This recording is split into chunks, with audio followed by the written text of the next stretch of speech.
Hello friends, welcome to ESL stories. आज की video में हम एक बहुत ही शानदार कहानी पढ़ने वाले हैं। इस कहानी में आपको बहुत से नए वर्ड के मीनिंग और उनकी प्रोनाउंसिएशन सीखने को मिलेगी।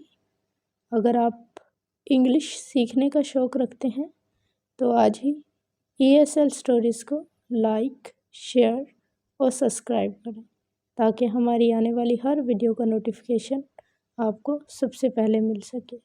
तो बिना टाइम वेस्ट किए स्टार्ट करते हैं आज का वीडियो। हमारी आज की स्टोरी का टाइटल है money can't buy everything.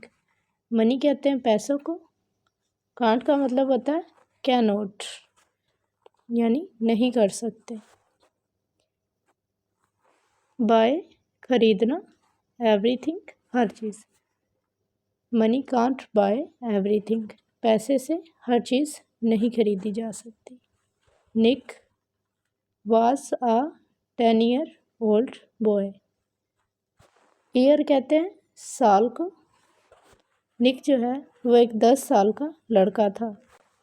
He was the only son to his parents. He was वो था, द ओनली का मतलब होता है इकलौता, और द जो है वो एक आर्टिकल है।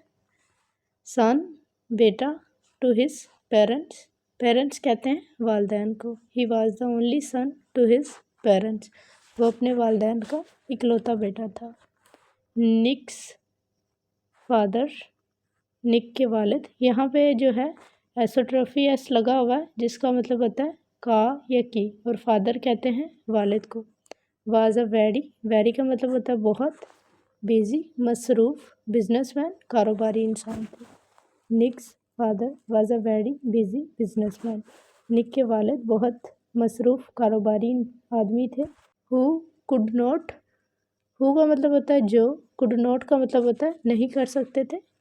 स्पेंड का मतलब होता है गुजारना, टाइम वक्त, विद साथ, हिज सन अपने बेटे के। Who could not spend time with his son, जो अपने बेटे के साथ वक्त नहीं गुजार सकते थे।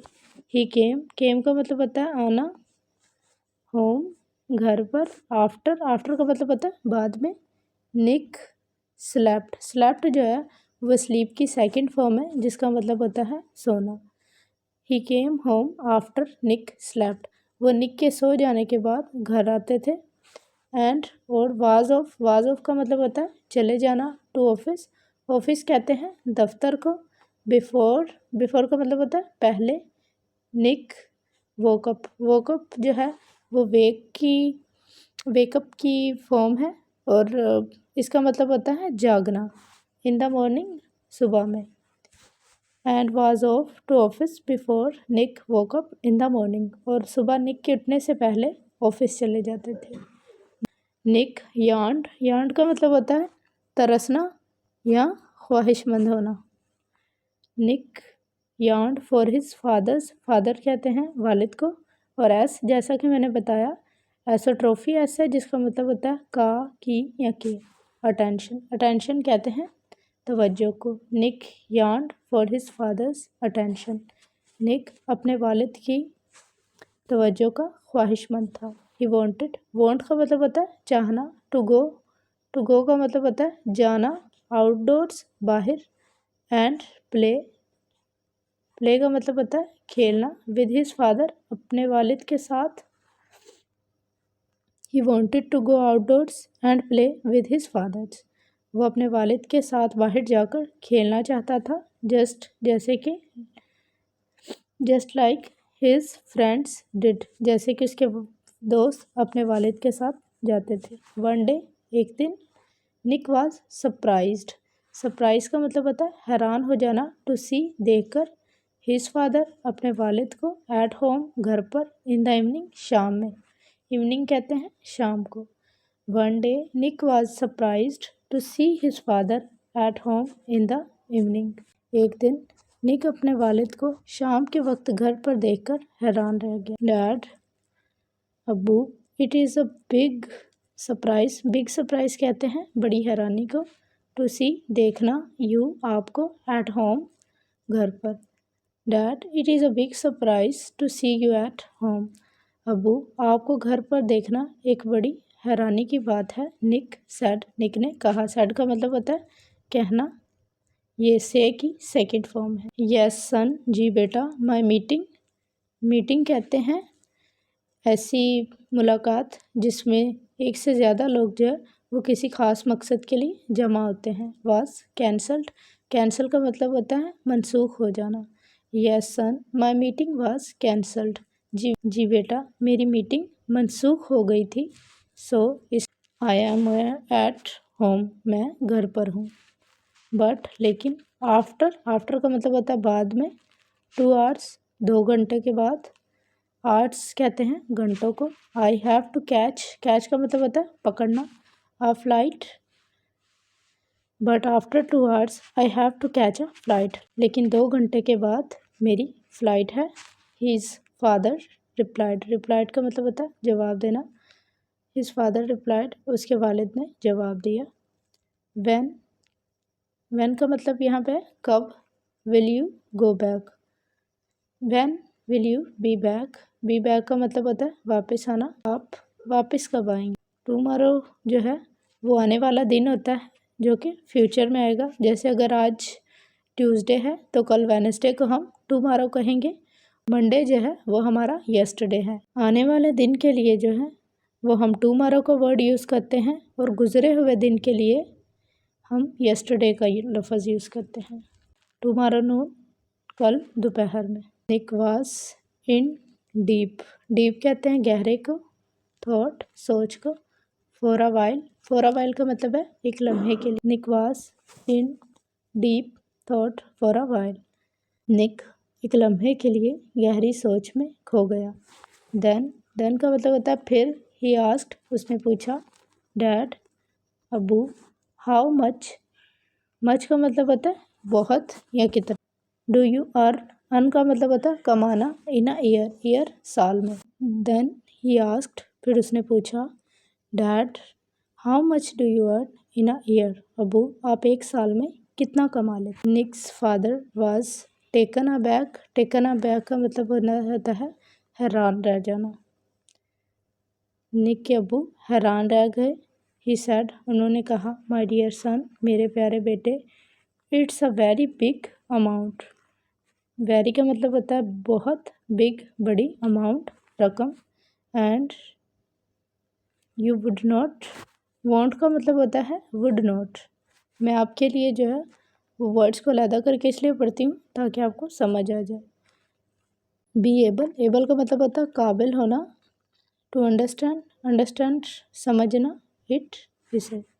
माय डियर सन, मेरे प्यारे बेटे। It is a very big amount, ये बहुत बड़ी रकम है। And you wouldn't be able to understand it, तुम इसे नहीं समझ पाओगे।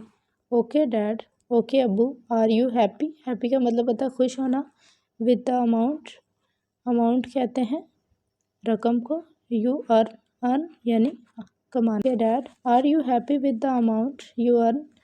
जी अब्बू, क्या आप इस रकम के साथ खुश हैं जो आप कमाते हैं। यस जी, माय डियर, मेरे प्यारे। I am very happy, happy का मतलब होता है खुश होना, मैं बहुत खुश हूँ। एंड इनफैक्ट, इनफैक्ट का मतलब होता है दर हकीकत। आई एम प्लानिंग, प्लान का मतलब होता है मंसूबा बनाना। टू लॉन्च और न्यू ब्रांच, ब्रांच कहते हैं शाख को। एंड अ न्यू बिजनेस, और एक नया कारोबार। इन अ फिव, फिव का मतलब होता है चांद। मंथ, मंथ का मतलब होता है महीना। और जब हम मंथ के आगे एस लगा देते हैं तो ये प्लूरल वर्ड बन जाता है और इसका मतलब है महीना। यस माय डियर, हाँ मेरे बेटे। आई एम वेरी हैप्पी, मैं बहुत खुश हूँ। एंड इनफैक्ट, और दर हकीकत, I am planning to launch our new branch and a new business, और मैं नया कारोबार जो है वो मुतारिफ करवाने वाला हूँ कुछ ही महीनों। इज़न्ट दैट ग्रेट, क्या ये अच्छी बात नहीं। यस डैड, जी अबू। आई एम हैप्पी, मैं खुश हूँ। टू हेयर डैट, ये सुनकर। हेयर का मतलब होता है सुनना। Can I ask you, can एक मॉडल वर्ब है। आई आस्क यू, मैं पूछ सकता हूँ। वन मोर, मोर का मतलब होता है मज़ीद, क्वेश्चन सवाल। Can I ask you one more question, क्या मैं आपसे एक मज़ीद क्या मैं आपसे मज़ीद एक सवाल पूछ सकता हूँ? यस डियर, जी मेरे बेटे। Dad, can you tell, tell का मतलब होता है बताना, मी, क्या आप मुझे बता सकते हैं? How much you earn, earn का मतलब होता है कमाना, इन अ डे, एक दिन में, आप एक दिन में कितना कमा लेते हैं? और इवन हाफ अ डे, और आधे दिन में। Nick, why are you asking, ask का मतलब होता है पूछना, दिस क्वेश्चन, ये सवाल, क्वेश्चन का मतलब होता है सवाल। Nick, why are you asking this question, Nick तुम ऐसे सवाल क्यों पूछ रहे हो? निक्स फादर, निक्स के वालिद, वाज प्रीप्लेक्स्ड, प्रीप्लेक्स्ड का मतलब होता है उलझन में पड़ जाना। निक के फादर जो हैं वो उलझ गए, प्रीप्लेक्स्ड यानी उलझ जाना। बट निक वाज प्रिजिस्टेंट, प्रिजिस्टेंट का मतलब होता है बजिद रहना या किसी बात पर इसरार करना, लेकिन निक बजिद रहा। प्लीज़, प्लीज़ का मतलब होता है मेहरबानी करके। आंसर, आंसर का मतलब होता है जवाब। मी, प्लीज़ आंसर मी, मेहरबानी करके जवाब दीजिए। Can you please tell me, क्या आप मुझे बता सकते हैं? How much you earn in an hour, आप एक घंटे में कितना कमा लेते हैं? निक्स फादर गेव इन का मतलब होता है हैरान रह जाना, एंड रिप्लाइड, और जवाब दिया। निक के फादर हैरान रह गए और उन्होंने जवाब दिया। इट विल बी अराउंड $25, ये जो एस का सैम्पल है ये डॉलर की अलामत है, जो कि एक फॉरेन कंट्री यूएसए की करेंसी है। पर आवर यानी घंटे का, तकरीबन $25 एक घंटे का। निक रैन, रैन जो है रन की सेकंड फॉर्म है जिसका मतलब होता है दौड़ना। टू हिज रूम, रूम यानी कमरा। अपस्टेयर्स, स्टेयर्स कहते हैं सीढ़ियों को। Nick run to his room stairs, Nick अपने कमरे की सीढ़ियों की तरफ भागा। एंड केम डाउन का मतलब होता है नीचे आना, with his piggy bank, piggy bank कहते हैं गुल्लक को, और अपने गुल्लक के साथ वापस आया।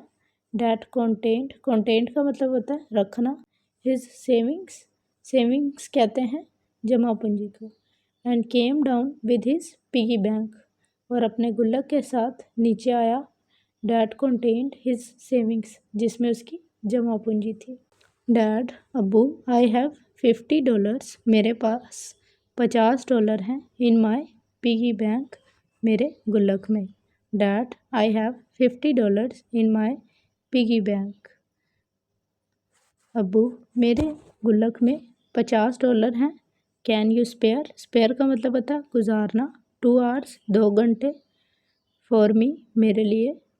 क्या आप मेरे साथ 2 घंटे गुजार सकते हैं? आई वॉन्ट, मैं चाहता हूँ। टू गो, जाना। टू द बीच, बीच कहते हैं साहिल को, मैं साहिल पर जाना चाहता हूँ। एंड हैव डिनर, डिनर कहते हैं शाम के खाने को। विद यू, आपके साथ। टुमारो, कल, इवनिंग, कल शाम। And have dinner with you tomorrow evening, और आपके साथ कल शाम का खाना खाना चाहता हूँ। Can you please mark, mark का मतलब होता है तस्दीक करना, this in your schedule, schedule कहते हैं शेड्यूल को या निज़ाम-उल-औक़ात को। Can you please mark this in your schedule, क्या आप ये अपने शेड्यूल में लिख सकते हैं? निक्स फादर वाज स्पीचलेस, स्पीचलेस कहते हैं हैरानी से चुप हो जाना। निक्स फादर वाज स्पीचलेस, निक के वालिद हैरानी से चुप हो गए। द ग्रेटेस्ट गिफ्ट, सबसे बड़ा तोहफा। अ पेरेंट, वालदैन, एक वालिद या वालदैन। पेरेंट, वालदैन। कैन गिव, गिव का मतलब होता है देना। हिज चाइल्ड, अपने बच्चे को। हिज टाइम, टाइम कहते हैं वक्त को। The greatest gift a parent can give his child is time, सबसे बड़ा तोहफा जो वालदैन अपने बच्चों को दे सकते हैं वो वक्त है। मनी यानी पैसा। कांट, कांट का मतलब होता है कैनॉट, नहीं कर सकते। बाय, खरीदना। एवरीथिंग, हर चीज़। मनी कांट बाय एवरीथिंग, पैसे से हर चीज़ नहीं खरीदी जा सकती। आई होप आप लोगों को आज की स्टोरी अच्छी लगी होगी। इसी तरह की इंटरेस्टिंग स्टोरीज़ सुनने और इंग्लिश सीखने के लिए ESL स्टडीज़ को लाइक, शेयर और सब्सक्राइब करें ताकि हमारी आने वाली हर वीडियो का नोटिफिकेशन आपको सबसे पहले मिल सके। आज की कहानी में आपने कौन सा नया वर्ड सीखा, कमेंट बॉक्स में ज़रूर बताइएगा।